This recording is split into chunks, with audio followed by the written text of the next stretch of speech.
Schenectady. Oh, you wanna battle Zep, son? I'm glad as heck.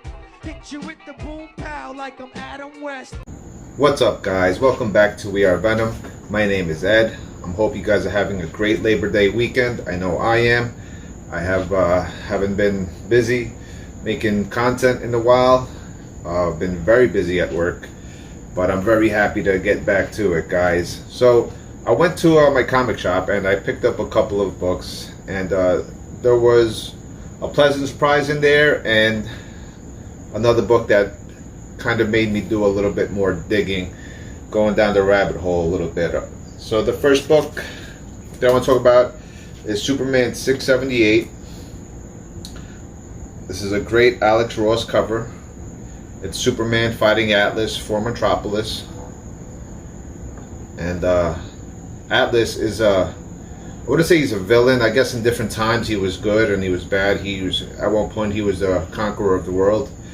And he is just as powerful as Superman.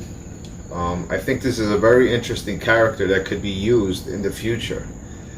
His first appearance is Atlas #1 from 1975. I think it was written and drawn by Jack Kirby, which is pretty cool. Back then, #1s meant something. You know, up until like the 90s or late 80s, #1s, you know, can be valuable if it's the first appearance. First solo series, you know, it's a key, but it's a minor key if it's not a first appearance. But my point is, in the 90s, #1s were being pumped out like crazy. Everybody was being, you know, thought buying into #1 was the thing to do. So obviously Marvel and DC, they caught on to that, so everything is a #1 now, or you know, the series starts over after only a few issues. But yeah, back to the book. So this was a really good read. What caught my eye was initially the art. I knew right off the bat it was an Alex Ross cover, and that's what made me buy it. And then the read was actually pretty good. I don't usually read Superman. I don't know why, but with his 30th anniversary and anniversary of his death coming up, I thought it was appropriate to read it, you know, get it, and I was very happy with it.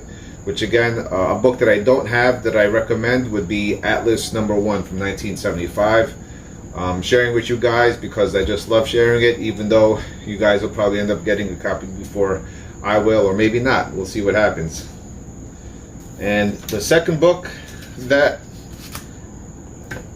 I got was Mutant X #31. I'm sorry, 28. I bought 31 also, but I wanted to talk about issue number 28. You got Wolverine here on the cover, and you know, he looks to have like went nuts and killed all the X-Men. This series is new to me. Mutant X is actually basically Havoc's own, like you know, solo series in a way, but he's not solo, but it centers around Alex Summers, Havoc. He's very overpowered in this one. Him and a juiced up version of Captain America go toe to toe, and he ends up killing Captain America. But the reason I wanted to talk about this book is Wolverine's kids. Okay, Wolverine has like 10 kids that are still alive. That's not counting the 2 that were killed and the mongrels that were killed. Of those 10, X-23 Laura Kinney's so far been the most popular, most successful character, and followed by Honey Badger. So why am I talking about this book? So this is the first appearance of Marie, or Mary, M-A-R-I, Logan. Her daughter is Mariko, right? Wolverine's longtime wife. So it's I'll call her Mary Logan and Brian Logan, Wolverine's sons, Wolverine's son and daughter. And the reason why I think this book has potential is because all of Wolverine's other sons have been developed, right? They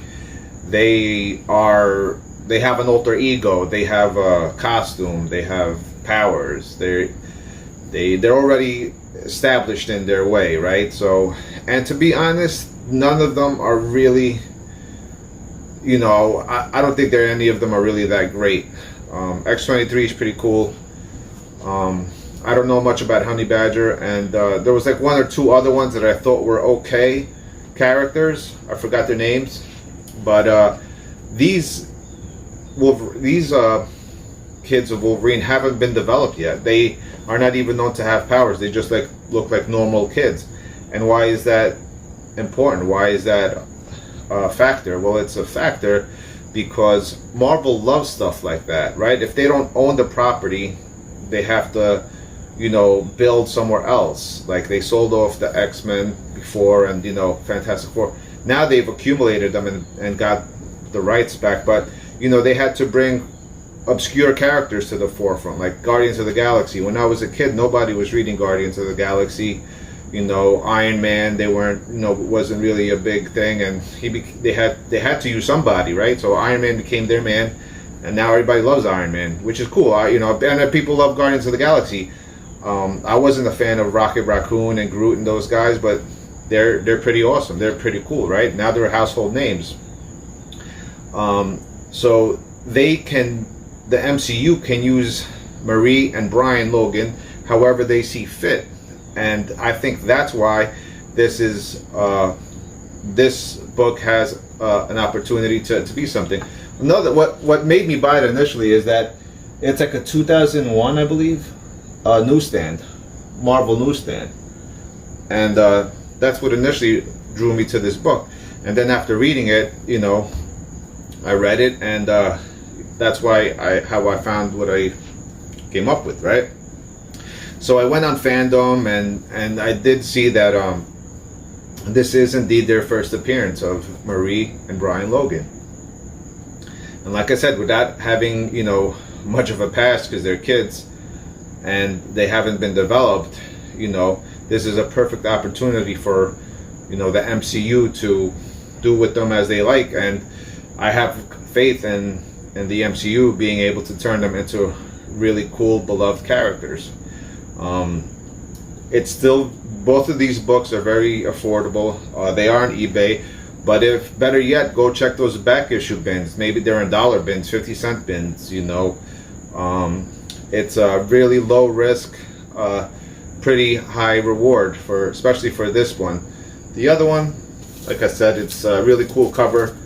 I do think that they will use Atlas again at some point, because of his skill set, because of his power, and his first issue is also very affordable. It's a Jack Kirby book, creator and, you know, artist and writer, I think, for that book. So, you know, two books I recommend. Obviously, do your own research if this is something that interests you, and if you see them in wild, go for it.